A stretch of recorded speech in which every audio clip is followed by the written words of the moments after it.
എല്ലാവർക്കും സ്വാഗതം. ശ്രീമതി ലളിതാംബിക അന്തർജനത്തിൻ്റെ ഒരു ചെറുകഥയാണ് ഇന്നത്തെ വീഡിയോയിൽ. കേരളത്തിലെ പ്രശസ്തയായ കഥാകൃത്തും നോവലിസ്റ്റുമാണ് ലളിതാംബിക അന്തർജനം. കവിതാരംഗത്തും കഥാരംഗത്തും ഒരുപോലെ കരവിരുതു തെളിയിച്ചിട്ടുള്ള സാഹിത്യകാരിയാണ്. നമുക്ക് ലളിതാംബിക അന്തർജനത്തിൻ്റെ ചെറുകഥ കേൾക്കാം. കഥ മനുഷ്യപുത്രി. ഒരു നീണ്ട യാത്ര കഴിഞ്ഞ് തളർന്നുലഞ്ഞ് വീട്ടിൽ വന്നതേയുള്ളൂ. മണി 3 ഇനി 4:30 ഒരു കമ്മിറ്റി മീറ്റിംഗ് ഉണ്ട്. 5 പൊതുയോഗം. 6:15 7 സുപ്രധാനമായ ചില സന്ദർശനങ്ങൾ. അത് കഴിഞ്ഞ് ഒരു വിരുന്ന്. ഇങ്ങനെ ഭ്രാന്ത് പിടിച്ച ജോലി തിരക്കുകൾക്കിടയിൽ സന്ദർശക മുറിയിലെ ആൾത്തിരക്ക് കണ്ടപ്പോൾ അദ്ദേഹത്തിന് അന്തം വിട്ടുപോയി. താനും ഒരു മനുഷ്യനല്ലേ, കല്ലും ഇരുമ്പുമൊന്നും കൊണ്ടല്ലല്ലോ ഉണ്ടാക്കിയിരിക്കുന്നത്. എങ്കിൽ പോലും മണിക്കൂറിന് 60 മിനിറ്റ് വെച്ച് പായുന്ന ഈ സമയത്തിനൊപ്പം ഓടിയെത്തുവാൻ തന്നെ കൊണ്ടാവുമോ? ഓട്ടം തന്നെ ഓട്ടം, മത്സരിച്ചോട്ടം. ഈ മാരത്തോൺ മത്സരത്തിൽ ചേരേണ്ടായിരുന്നുവെന്ന് വരുമോ? ഓഫീസ് മുറിയിലെ കസേരയിലേക്ക് ചെന്ന് വീണപ്പോൾ വല്ലാത്ത തലവേദന തോന്നി. അന്ന് കുളിക്കുകയോ ഊണ് കഴിക്കുകയോ ചെയ്തിട്ടില്ലെന്ന പരമാർത്ഥം അപ്പോഴാണ് ഓർത്തത്.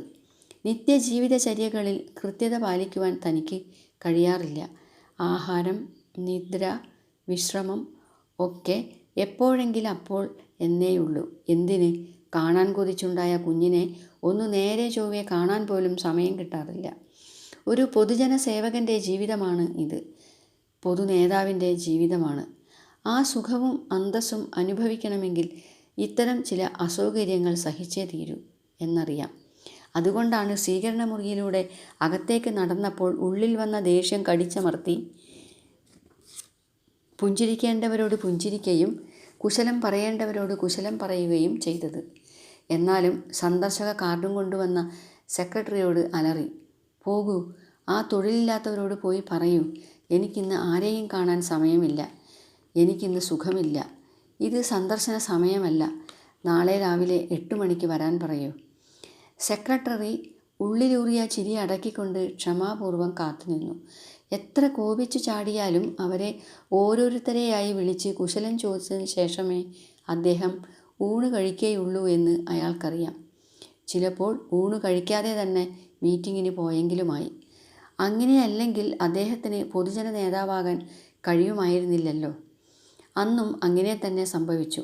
ഓഫീസ് മുറിയുടെ വാതിലിൽ നിന്ന് അവസാനത്തെ ആളും കടന്നുപോയി കഴിഞ്ഞപ്പോൾ സെക്രട്ടറി അടുത്ത് എന്ന് മന്ദസ്വരത്തിൽ പറഞ്ഞു, ഇനി ഒരു സ്ത്രീ കൂടിയുണ്ട്, അപ്പുറത്തിരിക്കുന്നു.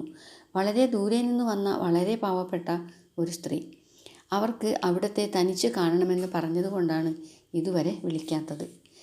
നേതാവ് ക്ഷോഭവും അക്ഷമയും അടക്കാനാവാതെ മേശപ്പുറത്ത് ഊക്കോടെ ഇടിച്ചു. മഷിക്കുപ്പി മറിഞ്ഞു. കടലാസുകൾ ഇളകി പറന്നു. നിങ്ങൾക്കെന്നെ കൊല്ലണമെന്നുണ്ടെങ്കിൽ അത് പറഞ്ഞാൽ പോരെ? നിങ്ങളുടെ ഒരു സ്ത്രീ, നിങ്ങളുടെ ശുപാർശക്കാർ, ഞാനും ഒരു മനുഷ്യനാണെന്ന് അവരോട് പറയൂ. ആരായാലും ഇനി നാളെ രാവിലെ വരട്ടെ. മണി 4:30 ശാന്തവും അനുനയപൂർവവുമായ സ്വരത്തിൽ സെക്രട്ടറി പറഞ്ഞു, അത് കഷ്ടമാണെന്ന് തോന്നുന്നു. അവർ അതിരാവിലെ ഇവിടെ വന്ന് കാത്തിരിക്കുകയാണ്. പച്ചവെള്ളം പോലും കുടിച്ചിട്ടില്ല. വളരെ ദൂരം നടന്നു വന്ന വളരെ പാവം ഒരു വല്യമ്മ. ഒന്ന് കണ്ടാൽ മതി, ഉടൻ പൊയ്ക്കൊള്ളാമെന്ന് പറയുന്നു. നേതാവ് നിശബ്ദനായിരുന്നു. സെക്രട്ടറിയെ അനുഗമിച്ച് ഓഫീസ് മുറിയുടെ വിലയേറിയ കർട്ടൻ ഒതുക്കി മാറ്റി അകത്ത് പ്രവേശിച്ചയാളെ അദ്ദേഹം അലസതയോടെ നോക്കി. എന്ത് വിചിത്രമായ വേഷം!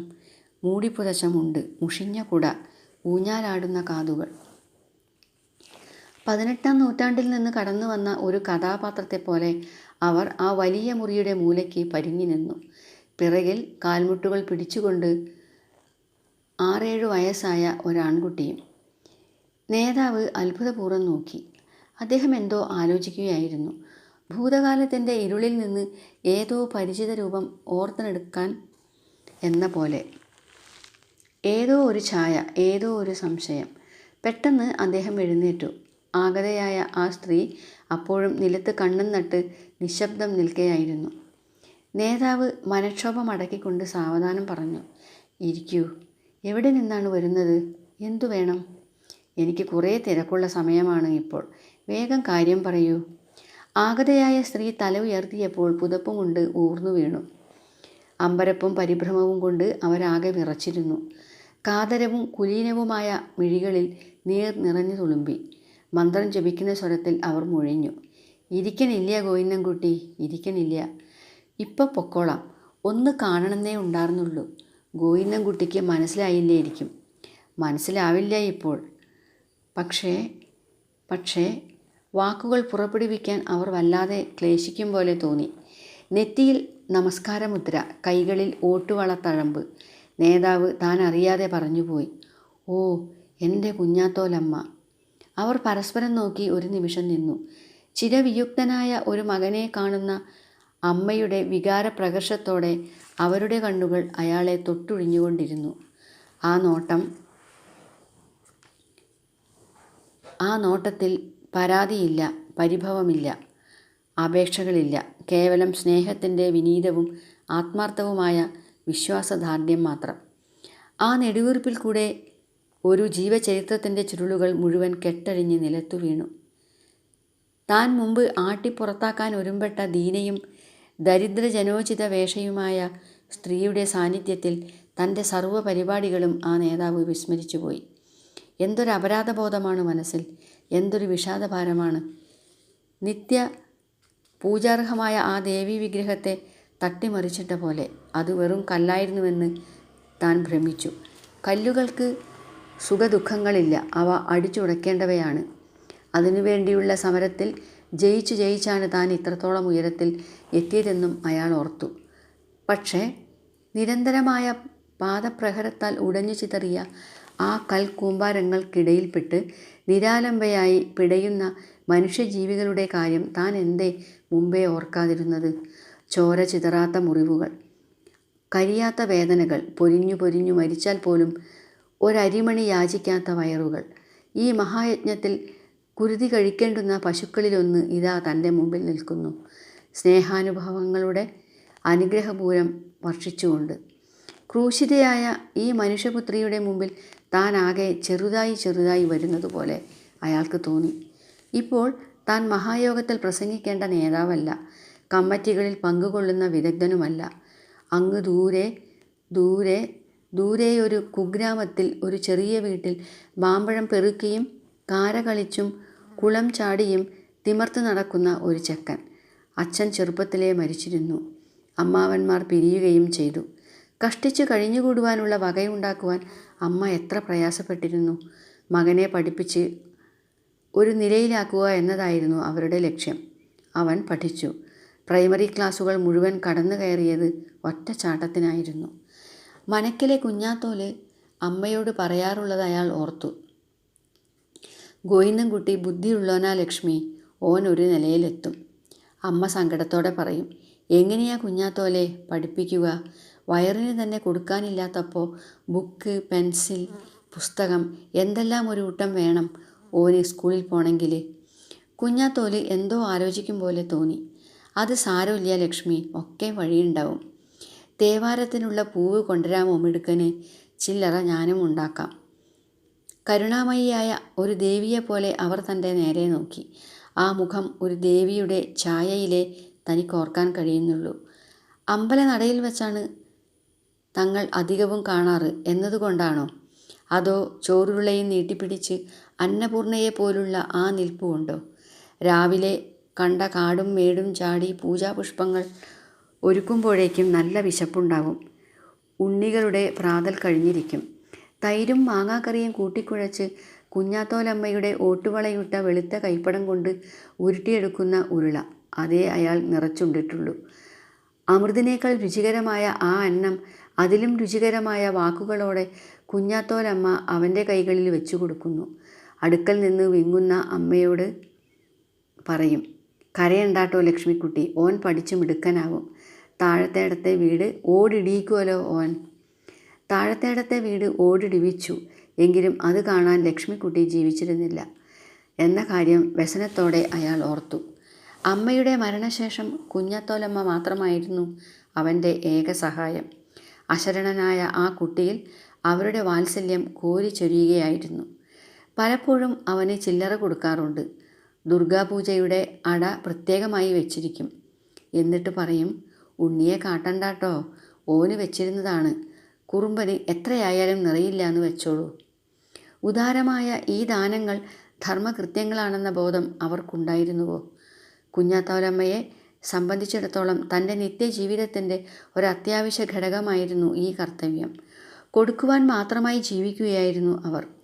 അതിൽ ഒരസാധാരണത്വവും തങ്ങൾക്ക് കാണുവാൻ കഴിഞ്ഞില്ല. തനിക്ക് മാത്രമല്ല, തൻ്റെ ചുറ്റുപാടുമുള്ള എല്ലാവർക്കും. മത്തായിക്കും മമ്മദിനും ചാത്തൻ പുലയനുമൊക്കെ ഇതാണ് വിചാരം.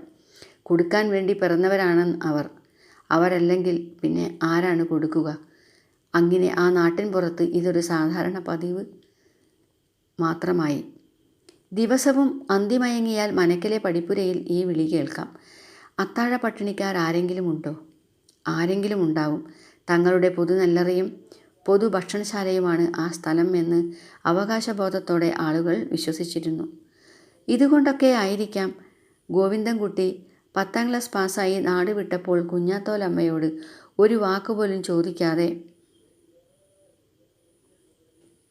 അയാൾ പോയത്.